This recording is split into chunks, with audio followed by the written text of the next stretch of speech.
నమస్కారం. ఈరోజు ఈ వీడియోలో 10వ తరగతి ఇంటర్మీడియట్ పరీక్ష ఫలితాలు వచ్చిన తర్వాత ఎవరైతే ఫెయిల్ అయినరో వాళ్ళ తల్లిదండ్రులకు ఉద్దేశించి చేయడం జరుగుతుంది. దీంట్లో ప్రధానంగా 4 అంశాలు చర్చించడం జరుగుతుంది. ఒకటి, ఫెయిల్ అయినటువంటి విద్యార్థుల యొక్క మానసిక స్థితి ఎట్లా ఉంటుందనేది. రెండవది, ఫెయిల్ అయినటువంటి పిల్లల యొక్క తల్లిదండ్రుల యొక్క మానసిక స్థితి ఎట్లా ఉంటుంది. మూడవది, ఫెయిల్ అయినటువంటి పిల్లల యొక్క తల్లిదండ్రులు తెలుసుకోవాల్సినటువంటి విషయాలు ఏంటివి. నాలుగవది, ఫెయిల్ అయినటువంటి పిల్లల యొక్క తల్లిదండ్రులు ఆ పిల్లలతో ప్రవర్తించేటటువంటి విధానం ఏంటిది అనేటటువంటి విషయం తెలుసుకుందాం.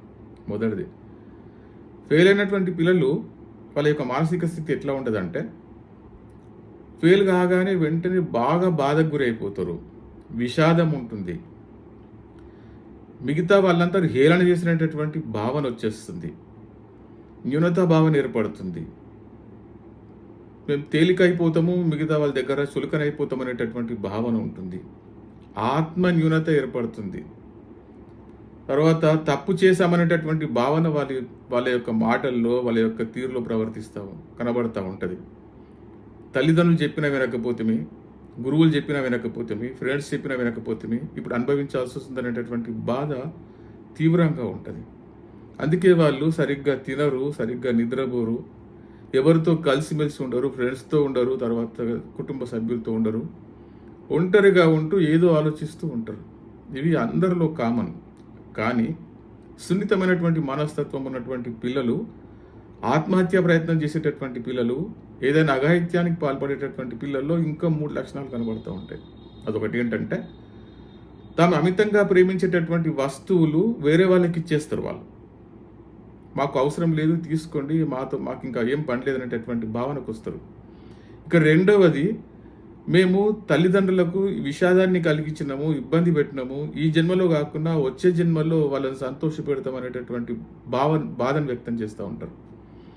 డైరీలు రాసేటటువంటి అలవాటు ఉన్నటువంటి పిల్లలు డైరీల్లో వ్యక్తం చేస్తారు, నేను వెళ్ళిపోతున్నా, ఇవన్నీ జాగ్రత్తగా చూసుకోండి, మా అమ్మ నాన్నని జాగ్రత్తగా చూసుకునేటటువంటి అభిప్రాయం వ్యక్తం చేస్తూ ఉంటారు. తర్వాత మేము అమ్మకు నాన్నకు బరువైపోయినాము, ఈ బరువుని ఇంకా ఇక్కడికి చాలనేటటువంటి విధానంగా పిల్లల యొక్క భావ వ్యక్తీకరణ ఉంటుంది. ఇది సాధారణంగా పిల్లల యొక్క మానసిక స్థితి. ఇక రెండవ విషయానికి వస్తే, ఫెయిల్ అయినటువంటి పిల్లల యొక్క తల్లిదండ్రుల యొక్క మానసిక స్థితి ఎట్లా ఉంటుంది. సేమ్ అదేవిధంగా పిల్లల మానసిక స్థితికి భిన్నంగా ఏమి ఉండదు. ఏ తల్లిదండ్రులు అయినా కూడా పిల్లలు ఫెయిల్ అయితే బాధపడతారు, విషాదంగా ఉంటారు, దుఃఖిస్తారు, సరిగ్గా తినరు, నిద్రపోరు, ఇప్పటిదాకా చేసినటువంటి ప్రయత్నం అంతా వ్యర్థమైందని భావిస్తూ ఉంటారు. ఇంకా ప్రధానంగా చెప్పాలంటే, పొద్దున్న లేవగానే వీళ్ళు బయటకు వెళ్ళిపోతే వాళ్ళ మిత్రులు అడుగుతారు, స్నేహితులు అడుగుతారు, మీ పిల్లోడు లేదా మీ అమ్మాయి 10th క్లాస్ ఎగ్జామ్ రాసింది కదా, ఇంటర్మీడియట్ ఎగ్జామ్ రాసింది కదా, రిజల్ట్ ఏమైందని అడుగుతారు. ఏం చెప్పాలి, వాళ్ళు ఎట్లా సమాధానం ఇవ్వాలి, దాంతో మదన పడుతూ ఉంటారు. తల్లిదండ్రులకు కోపము, బాధ, ఆవేశము, ఆవేదన, దుఃఖము, నిరాశ, నిస్పృహ ఇలాంటి నెగటివ్ ఆలోచనలన్నీ కూడా మనసులోకి వచ్చేసి ఉక్కిరి బిక్కిరి అయిపోతూ ఉంటారు వాళ్ళందరూ కూడా. దీన్ని వ్యక్తపరచడం కొరకు తల్లిదండ్రులు పిల్లల మీద కోపానికి వస్తారు, పిల్లల్ని తీవ్రంగా విమర్శిస్తారు, కొట్టడానికి వెళ్తారు, తిట్టడానికి వెనక ముందుగానే కారు, ఇతరులతో కంపేర్ చేస్తారు.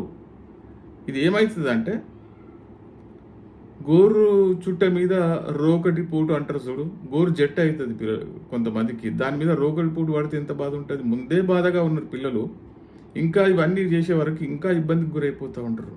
అందుకే తల్లిదండ్రులు తెలుసుకోవాల్సినటువంటి విషయాలు ఉన్నాయి. కొన్ని విషయాలు తెలుసు, ఒక 5 అంశాలు చెప్తాను నేను మీకు.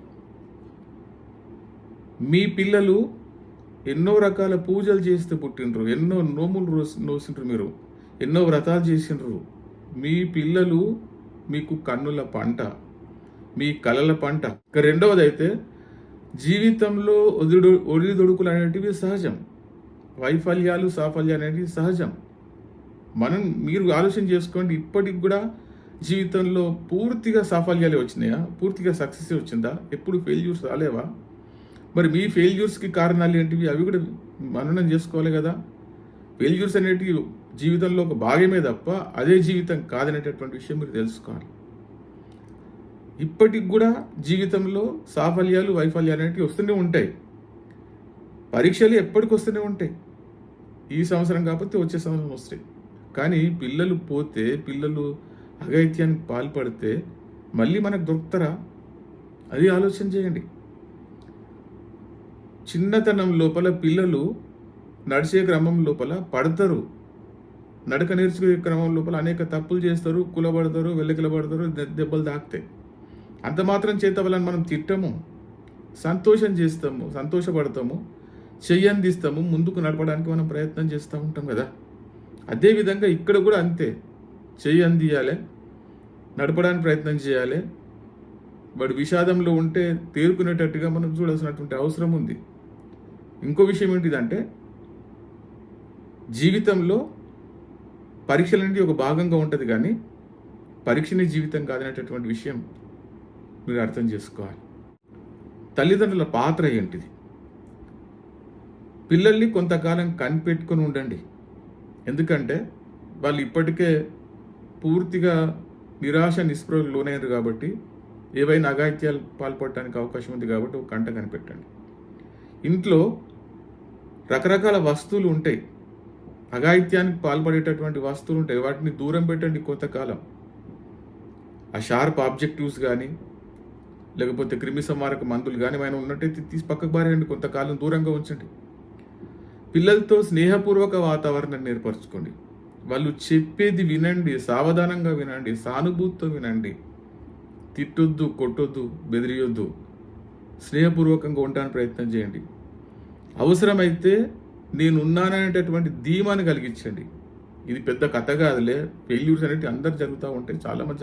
చాలామంది ఫెయిల్ అవుతూ ఉంటారు. ఈ ఫెయిల్ అయినంత మాత్రాన జీవితమే వేస్ట్ కాదు, నేను ఉన్నా కదా నీకు అనేటటువంటి ధీమా కలిగించండి. వారిపైన సానుభూతి చూపించండి, కానీ దౌర్జన్యం చేయొద్దు. కొంత ప్రయత్న లోపం ఉండొచ్చు, ఆ ప్రయత్న లోపాన్ని అధిగమించి కొత్త ప్రణాళికలు ఏర్పరచుకునేటట్టుగా మీరు వారికి సహాయపడండి. వైఫల్యానికి గల కారణాలు ఏంటియో సమీక్షించండి. ఆ పిల్లలతో సమీక్షించడానికి ప్రయత్నం చేయండి. గతాన్ని మర్చిపోయి పిల్లలే కొత్త ప్రణాళికలు తయారు చేసుకొని సక్సెస్ వైపు దారి తీసేటట్టుగా మీరు తోడ్పడేటట్టుగా చూడండి. గొప్ప వ్యక్తులు సైతం చాలా సందర్భాల్లో ఫెయిల్ అయినారు అనేటటువంటి విషయాన్ని తెలియజేయండి. ఇప్పుడు గొప్ప వ్యక్తులుగా ఉండొచ్చు, కానీ గతంలో ఫెయిల్ కాకుండానే వాళ్ళు గొప్ప వ్యక్తులు అయినరా? మీరు ఆలోచన చేయండి. మీరు ఎప్పుడు ఫెయిల్ కాలేదా? ఫెయిల్ కాకుండానే ఈ దశకు వచ్చిండ్రా మీరు అంతా కూడా? కాబట్టి పిల్లలు ఫెయిల్ అయితే ఫెయిల్ అయ్యి ఏం ప్రాబ్లం కాదు.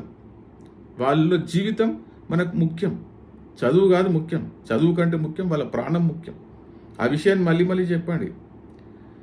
పిల్లలు సాధారణమైనటువంటి వ్యక్తులుగా మారేంత వరకు వాళ్లకు చేయూతనియండి, తోడ్పాటు అందించండి. ఒకవేళ మీతో కాకుండా ఉండేటట్లయితే చాలామంది మానసిక నిపుణులు ఉంటారు, వాళ్ళ యొక్క సహాయం కోరండి. పిల్లల్ని సాధారణమైనటువంటి వ్యక్తులుగా మళ్ళీ మార్చడానికి ప్రయత్నం చేయండి, వాళ్ళకు తోడ్పాటు అందించండి. నేను చివరిగా చెప్పేది ఏంటంటే, పిల్లలు మీ వంశోద్ధారకులు, మీ వారసులు, మీ చిరకాల ఆస్తి. వారిని సంతోషంగా ఉండనియండి, ఎదగనియండి. మీ ఆస్తే కాదు, చివరిగా వాళ్ళు దేశానికి ఆస్తిగా మారనివ్వండి. మన పిల్లల్ని మనం కాపాడుకుందాం, మన దేశాన్ని అభివృద్ధి పదంలో నడుపుదాం. ఈ వీడియో మీకు నచ్చినట్టయితే లైక్ చేయండి, షేర్ చేయండి, సబ్స్క్రైబ్ చేయండి, కామెంట్ చేయండి. జై హింద్.